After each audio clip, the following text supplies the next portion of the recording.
The message appeared just as the plane's wheels kissed the Atlanta runway.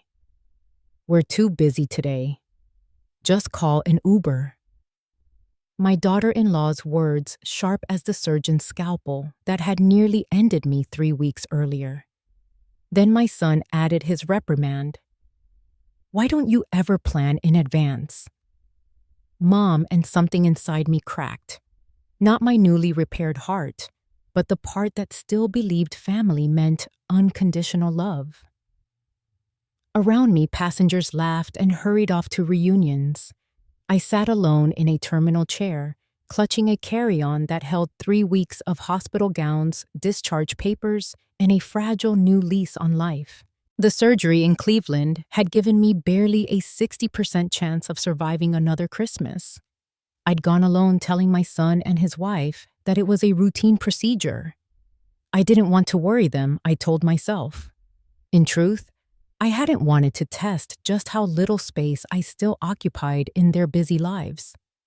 For years, I'd been the invisible support beam, widowed at 49, babysitting their kids while Diana climbed the corporate ladder at Meridian Pharmaceuticals, contributing $80,000 toward their suburban dream home.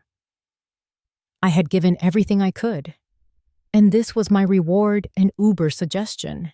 When my hands stopped shaking, I opened another message thread, the one labeled Dr. E. Harrison Wells. He had been the first cardiologist to review my case months ago before referring me to Cleveland. We'd spoken often in those early weeks, his voice calm, intelligent, unexpectedly kind. I typed, "I know you're in Switzerland for your son's birthday, but I just landed in Atlanta and seem to be having some transportation issues. Don't worry, I'll manage. Hope you're enjoying the celebration." I sent it, expecting nothing. The phone rang almost instantly. Pamela came, that familiar Boston-tinged baritone. "Where exactly are you?" I blinked. "Terminal B." "Stay there. I'm at Terminal C. My flight from Zurich just landed. I'll pick you up." I thought I'd misheard him. But 15 minutes later, a black Bentley pulled to the curb, gleaming like a promise. The driver introduced himself as Samuel. Then Harrison appeared, tall, silver-haired, immaculate in casual elegance. "You look pale," he said, taking my hand in both of his. "How did the surgery go?" "About as well as could be expected," I murmured. "I'm still here." His eyes softened. "I'm glad of that. Come. You shouldn't be struggling with ride shares and strangers. Let us take you home." The gesture undid me more than I expected. After weeks surrounded by sterile walls and indifferent nurses, his warmth was almost unbearable. I slipped my hand into the crook of his arm and let him lead me to the car. As the Bentley glided through traffic, I tried to hide my exhaustion. He studied me quietly, those blue eyes too perceptive. "You didn't answer my text earlier," he said gently. "Why wasn't your family there to meet you?" "They're busy," I said, staring out at the skyline. "Work campaigns, deadlines. I didn't want to disrupt things." He frowned. "A life-threatening operation isn't a disruption, Pamela. It's a wake-up call." I had no answer for that. I'd spent 67 years avoiding being anyone's burden, mistaking self-erasure for kindness. When the car pulled into my modest driveway, embarrassment fluttered through me. My furniture was clean but dated, the decor simple. Yet Harrison moved through my home with unfeigned interest, admiring the watercolor my late husband and I had bought decades ago, the quilt my grandmother had stitched by hand. "You have warmth here," he said. "A home should feel lived in, not staged." While Samuel fetched groceries on Harrison's orders, "You need proper nutrition, not frozen dinners." The doctor made tea in my kitchen like it was the most natural thing in the world. My mother swore a proper cup could cure anything short of amputation, he said with a smile. The simple domesticity of watching him search my cupboards felt surreal. My phone buzzed on the counter. 48 missed calls, 32 texts, all from Philip and Diana. Harrison noticed my expression. "Bad news." I hesitated before showing him the screen. The messages were frantic. "Is that really Dr. Wells?" How do you know him? Call us immediately. Not one asked about my health.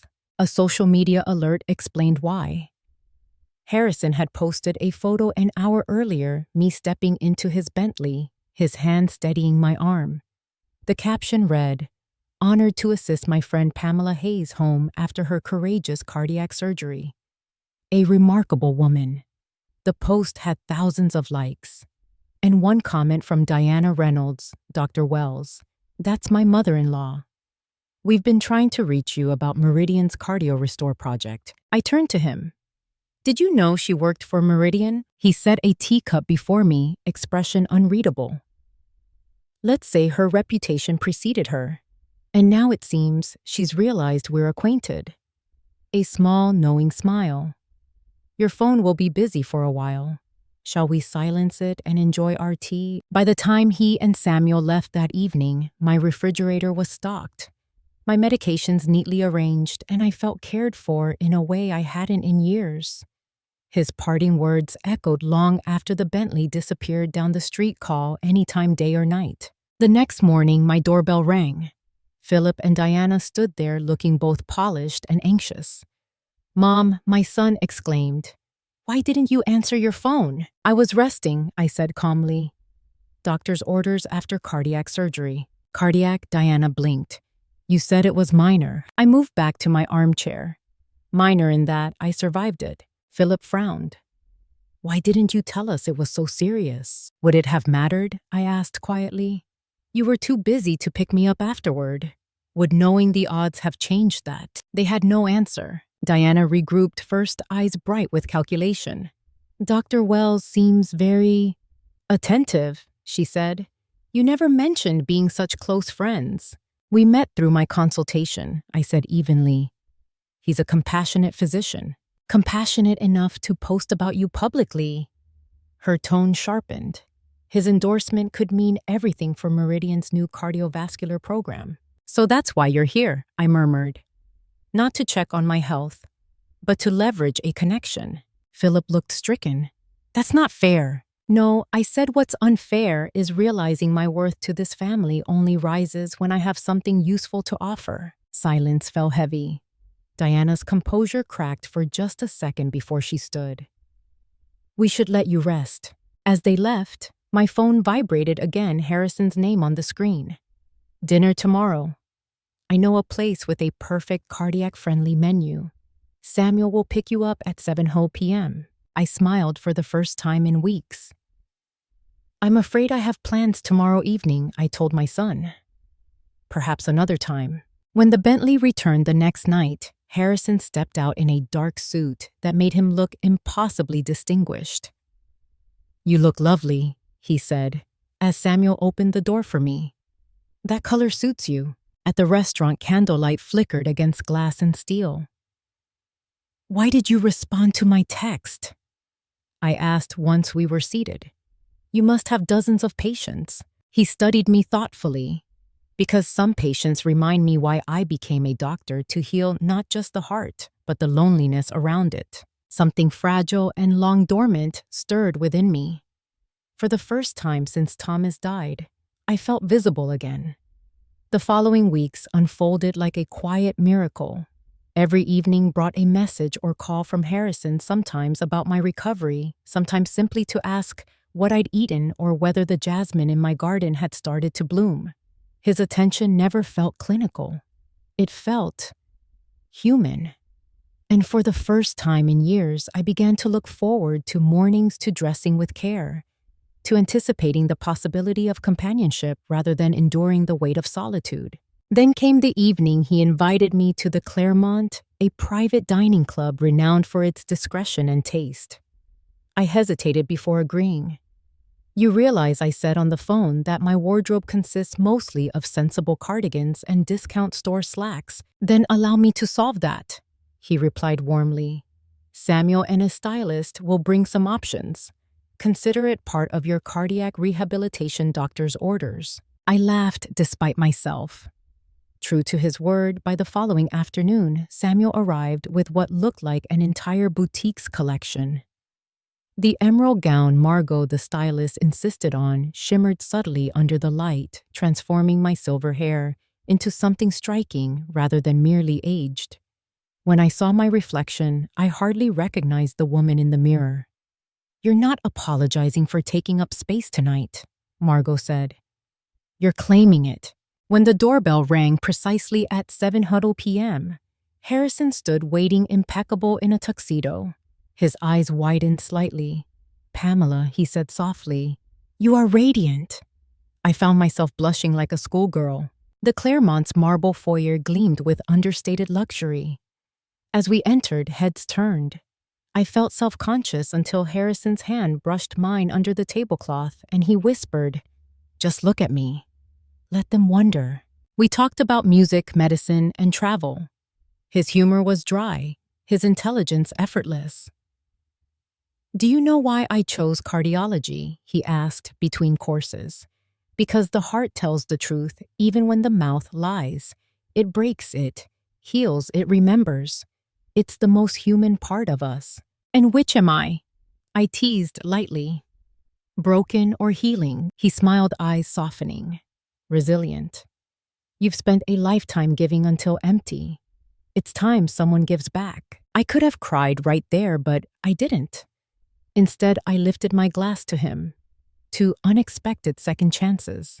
Later that night, as I sipped tea in my quiet kitchen, my phone vibrated again, not from Harrison, but Diana. "Heard Dr. Wells had to leave Claremont early. Didn't realize you were dining there. We need to talk about your relationship with him. Breakfast tomorrow." I didn't reply. But the next morning, she appeared anyway, immaculate as always, holding overpriced coffee and a pink box of cranberry scones. "Family supporting family," she said brightly, settling at my table. The practiced smile couldn't disguise the calculation behind her eyes. I sipped my decaf slowly. "How did you know I was at the Claremont?" "Oh, Atlanta's small." A colleague mentioned it. A colleague who also knew the moment Harrison left for an emergency. I raised an eyebrow. Her silence told me everything. "Mom Hayes." She began reverting to the honeyed tone she used when pitching investors. "I'm just trying to understand your relationship with Dr. Wells. It's not every day a world-renowned cardiologist becomes personally involved with a patient.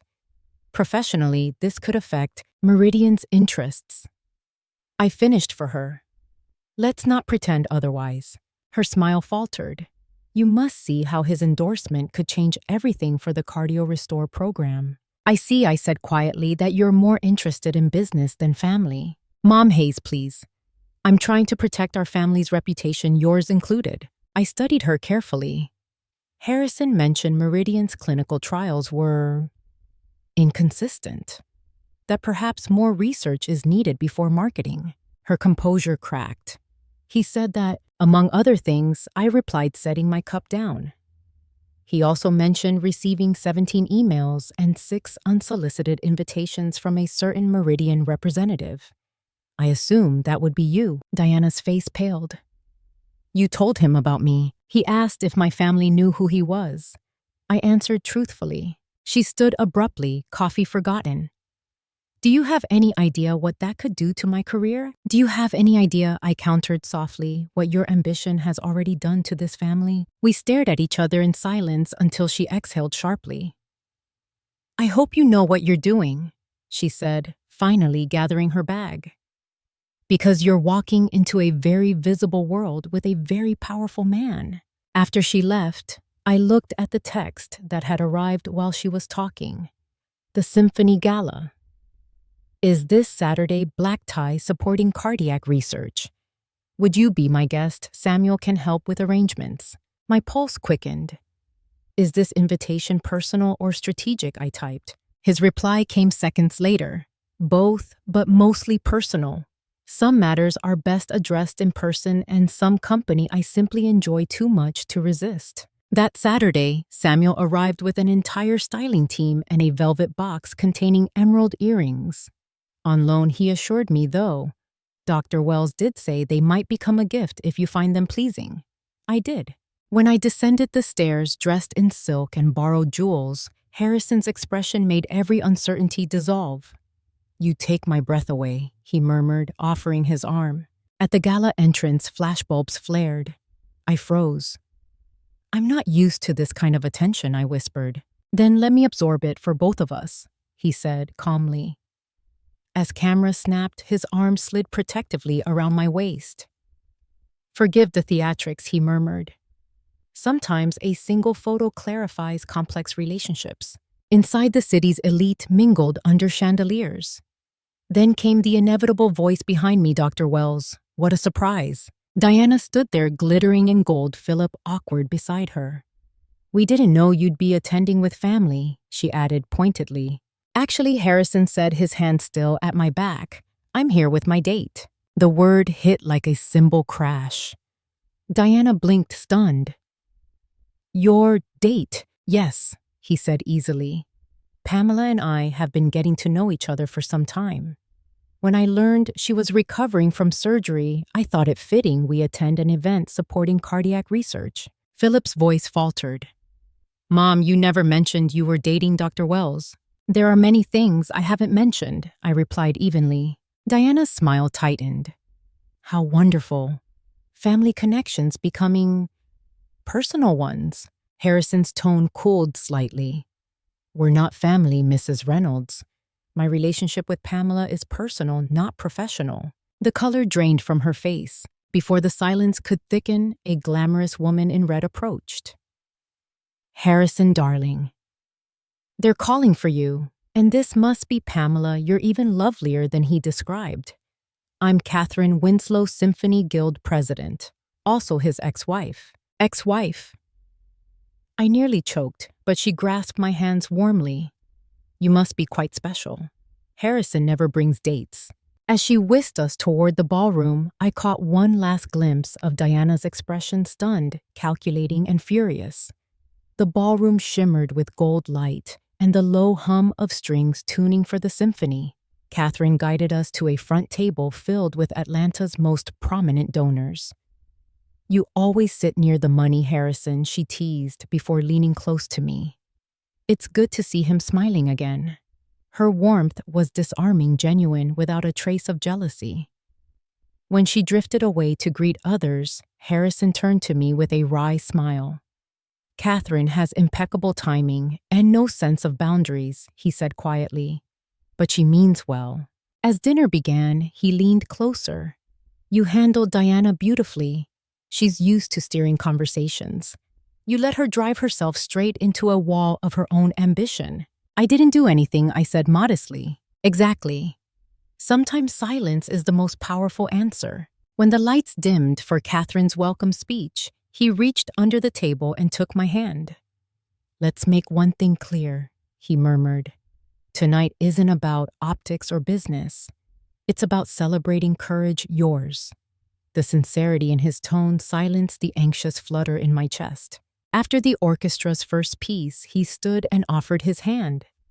"Would you honor me with a dance?" "I haven't danced in 20 years, I confessed." "Then it's time you remembered how." The waltz began softly, and his arm found the small of my back, as if it belonged there. We moved together more smoothly than either of us expected, gliding through the crowd under crystal light. I felt my heart, the same heart that had almost failed, beat steady and alive. "You're trembling," he whispered. "From nerves," I lied. "From freedom," he corrected. Across the dance floor, I saw Philip and Diana watching. My son looked uncertain, almost lost. Diana's expression, however, was pure calculation, already planning her next move. Harrison noticed my glance. "She'll regroup," he said softly. "People like her always do." When the song ended, applause rippled through the room. He leaned close. "Come, let's get some air." On the terrace, Atlanta glittered beneath us. "You realize I said that by publicly declaring me your date, you've detonated a bomb in my family." He chuckled. "Good. Explosions clear the air. And besides, I told the truth." Before I could respond, the terrace door opened. Philip stood there, awkward and defensive. "Mom, can we talk? Now, please." Harrison's hand tightened slightly around mine before he released it. "I'll be nearby." he said quietly, and stepped aside. Philip shifted on his feet. I'm sorry about earlier. Diana, well, she can be intense, but you have to see how this looks. He's famous, powerful, and I'm what I asked gently. Old, vulnerable. I didn't mean, I know what you meant. But here's what you need to understand, Philip. I've spent 18 years alone holding this family together while you built your career. I am not your charity project. I'm your mother, and I'm finally choosing something for myself. His expression softened. Are you happy? For the first time in a long while, he nodded slowly. Then maybe I should start getting used to that. Inside, the music changed and Harrison appeared in the doorway. Everything all right? Yes, I said, my voice steady. Better than all right. As we drove home later, the city lights reflected in the Bentley's windows. Harrison reached across the seat, his fingers brushing mine. You were magnificent tonight, he said. You walked into a room designed to intimidate and left it captivated. I smiled, including my daughter-in-law. Especially her, he said with a grin. When the car turned into my driveway, a strange light glowed through the living room window. That's odd, I murmured. I didn't leave anything on. Harrison's demeanor changed instantly protective. Stay here, he said to me. Then to Samuel, call security if we're not back in 5 minutes. We approached the house cautiously, but the door opened before we reached it. My granddaughter Lily stood there wide-eyed. Grandma, oh my God, you look amazing. Is this your doctor? Relief flooded me so quickly I almost laughed. Lily, what are you doing here? She shrugged. Mom texted me all this weird stuff about you and some famous doctor, so I wanted to see for myself. She looked Harrison up and down approvingly. Good choice, Grandma. Despite myself, I laughed. Harrison extended his hand with perfect grace. Pleasure to meet you, Lily. Your grandmother's spoken very highly of you. So are you dating? She asked, flopping onto the sofa. I hesitated, but before I could answer, she said, Cool. You deserve it. Mom and Dad can be kinda well, you know. Harrison smiled, amused. Perceptive young lady. When Lily admitted she'd come by Uber, Harrison insisted Samuel drive her home. Before she left, she turned to him, eyes narrowed. Just so you know, if you hurt her, I have hacker friends who can make your medical license disappear. Harrison laughed aloud. I'll keep that in mind. When we were alone again, he took my hands. You have remarkable descendants, he said. And a remarkable heart. The porch light cast a soft halo around him as he leaned forward. Pamela, I meant what I said tonight. This is the beginning, if you'll allow it to be. I felt tears sting my eyes. I'd like that. He kissed me then, gently, reverently, the kind of kiss that felt like a promise. When the Bentley drove away, I stood on the porch, fingers pressed to my lips, realizing that somehow at 67 I was starting over. 3 weeks passed after the gala, and my life felt reborn in small, quiet ways. Mornings were filled with sunlight and texts from Harrison, simple things like, Good morning, Pamela. Did you sleep well? Remember your medication. Afternoons brought walks in the garden. Evenings, gentle dinners where conversation felt effortless. For years, my world had revolved around other people's schedules. Now, for the first time, I had one that revolved around me, and it felt like breathing after years underwater. Then one morning, my phone chimed with a message from Diana family dinner tonight. We need to discuss recent developments. I knew what that meant. An intervention. My son and his wife never invited me for family discussions unless something needed to be controlled. When I arrived that evening, Lily opened the door, her face lighting up. Grandma, you look amazing, she said, hugging me tight. I smiled at her. She was the only one in that house whose love came without conditions. Thank you, sweetheart, I said. Where's your brother? Mom sent him to a friend's house. Said this was for adults. She rolled her eyes. Like that ever means anything good. In the patio light, Diana waited, perfect as always, designer dress, wine glass poised like a prop. Philip stood behind the bar mixing drinks he didn't need. "Mom," he said, smiling too brightly, "you look radiant." "Happiness agrees with me," I said. Diana gestured for me to sit. "We just want to talk," she began, tone dripping with false calm. "We're worried, Pamela. Everything's moving so fast. You've only just met Dr. Wells, and, well, after such a major surgery, emotions can be fragile." "I see," I said. "You're suggesting I'm delusional." "Of course not," she replied smoothly. "But powerful men sometimes take advantage intentionally or not. He has influence and we care about you." "Care," I repeated softly. "That's an interesting word for people who couldn't pick me up from the airport 3 weeks ago." Philip winced. "That was a mistake, Mom. We just didn't realize that I mattered enough," I interrupted. "That's been clear for years." Diana sighed, still in performance mode. "You've always been so supportive of this family. We don't want to see you hurt or used. Dr. Wells might have motives." I looked her straight in the eye.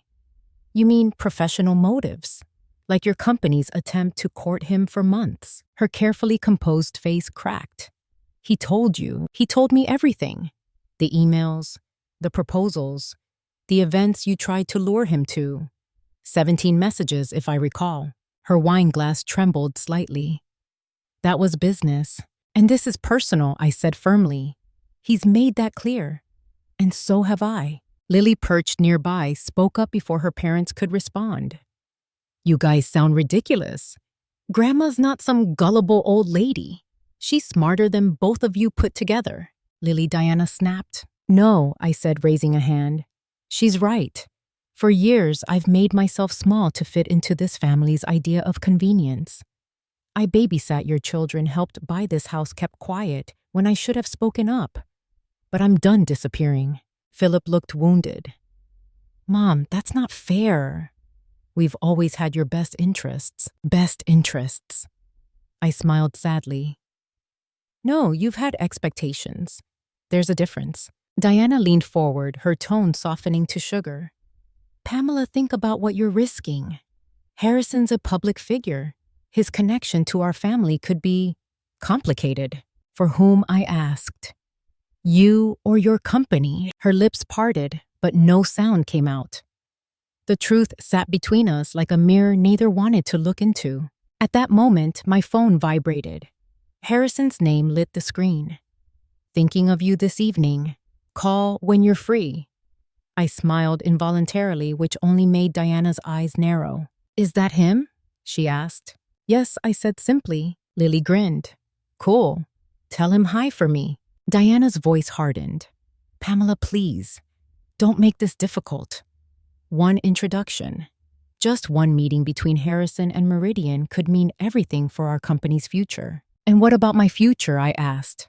"Does that matter at all?" "Of course it does," she said, though her eyes told another story. "Then let me make it clear," I said quietly.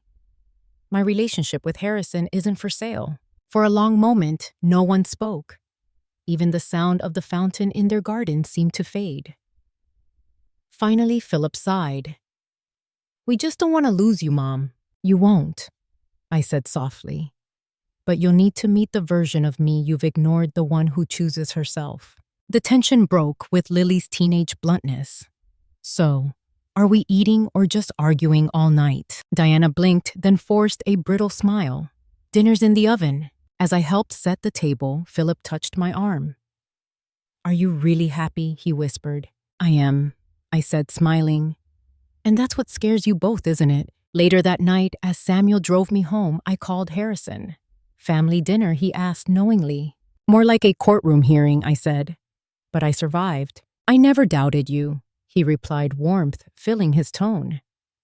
"You've got the strongest heart I've ever seen, mechanically and otherwise."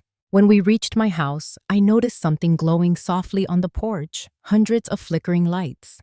For a moment, I thought my vision was playing tricks until I realized they were candles, LEDs, lining the steps like stars fallen from the sky. And there he was, waiting at the top, hands clasped behind his back, that familiar half-smile tugging at his lips. "Harrison," I said, stepping from the car, my voice trembling. "What is this?" He offered his hand. A celebration. Of courage, of second chances. Of a woman who finally realized her worth. Emotion caught in my throat. "You shouldn't have." "Oh, but I should," he said softly, drawing me closer. "Because you've spent your whole life giving. Tonight I wanted to give something back." In the warm candlelight, surrounded by the scent of jasmine and the quiet hum of summer, he kissed me again, gentle, certain, real. And for the first time in decades, I didn't feel like someone's mother or caregiver or afterthought. I felt alive. Summer turned to autumn, and with it came a sense of calm I hadn't known since my 20s. My scars had healed into faint lines, reminders of what I'd survived. And my heart, once a fragile instrument of worry, now beat steady, fearless. Harrison and I settled into a rhythm of small joys. Sunday breakfasts on the porch, late-night symphonies on vinyl handwritten notes slipped into the pages of the novels he borrowed. He never once treated me like a patient. He treated me like a partner and equal. And for a woman who'd spent decades being taken for granted, that was the most healing medicine of all. But peace, like everything valuable, always attracts noise. One crisp October morning, Harrison appeared on my doorstep earlier than usual. He was still in scrubs, hair slightly disheveled, eyes shadowed but bright. "I couldn't wait," he said, simply holding up 2 cups of coffee. "Figured we might share sunrise." We sat on the porch steps as the first light spilled across the garden. "There's something I need to tell you," he began. My pulse quickened, but his tone was steady, almost gentle. "I've been offered a position with the International Cardiac Research Foundation in Geneva. It's monumental, Pamela, but it would mean relocating for at least a year." The words hung between us like mist. "Geneva," I repeated softly. "I haven't accepted yet," he said quickly. "Because of you." I looked out at the morning light filtering through the trees. "You've spent your life saving people. You can't stop now because of me." He reached for my hand. "You've already changed how I think about what saving people really means." I squeezed his fingers. "Then let me be proud of you, not the reason you hesitate." For a long time, neither of us spoke. The air carried the smell of rain and jasmine. Then quietly he said, "Come with me." I blinked. "To Switzerland." He smiled faintly. "Why not? You've rebuilt once already. There's nothing left tying you here except ghosts." He was right. The house I'd shared with my late husband was full of memories, but also silence. My son and Diana visited only for appearances. The neighborhood had changed. The people I'd known were gone or fading. Still leaving terrified me. I wouldn't know where to start, I admitted. "Start here," he said, placing his hand over my heart. "You already know how." 2 weeks later, I stood in that same garden surrounded by moving boxes and uncertainty. Lily helped me pack, chattering about college and independence. "I'm proud of you, Grandma," she said as we taped the last box. "Most people your age are scared to start over. You're like Taylor Swift, but with better advice." I laughed. "I'll take that as a compliment." Philip came by that evening. He stood in the doorway, hands in his pockets, eyes full of things he didn't know how to say. "So, Switzerland," he said finally. "That's far." "Distance isn't the same as absence," I replied. "You can visit." "I will," he said, voice low. "And, Mom, I'm sorry." I stepped forward and hugged him. "I know. Diana didn't come, though. I'd sent her a message." The silence spoke volumes, but I'd stopped measuring my worth by her approval. The day of departure. Harrison met me at the airport, the same airport where weeks earlier I'd stood alone with shaking hands and no one waiting. This time I wasn't invisible. People glanced at us as we walked together, and for once I didn't shrink from attention. When the plane lifted above the clouds, he turned to me. "Do you regret it?" I looked out at the expanse of white and blue, my reflection faint in the window. Not for a second. Life in Geneva was like stepping into a painting crisp air, winding cobblestone streets, the faint echo of bells from the lakefront cathedral. Harrison worked long hours, but we always ended the day together, dinners on balconies, long walks by the Rhone, laughter echoing between buildings older than our country. He never made grand promises, but one snowy evening in December, as we walked past the Christmas market, he stopped, brushed snowflakes from my hair, and said, "Pamela, you taught me something. Medicine never did. That healing doesn't stop when the body recovers. It begins when the heart learns to trust again." Tears blurred my vision. "And you taught me it's never too late to love again." He smiled, reaching into his coat pocket. "Then maybe this belongs to you." The ring was simple, an emerald stone the same color as the gown from that first dinner, framed by 2 small diamonds. "No pressure, no deadline," he said softly. "Just a promise to keep choosing each other day by day." I whispered yes before my mind even caught up with my heart. Months later, the story of our engagement spread back home. Headlines called it "The Surgeon and the Survivor." Diana sent a curt text. "Congratulations. I hope this doesn't affect your estate planning." I laughed so hard I nearly spilled my tea. In the end, Harrison and I married quietly by the lake, with only Lily Phillip and a handful of close friends in attendance. When the minister pronounced us husband and wife, the air shimmered with sunlight off the water. Lily clapped first. "About time," she said. Philip hugged me afterward, tears in his eyes. "You look happy, Mom." "I am," I told him.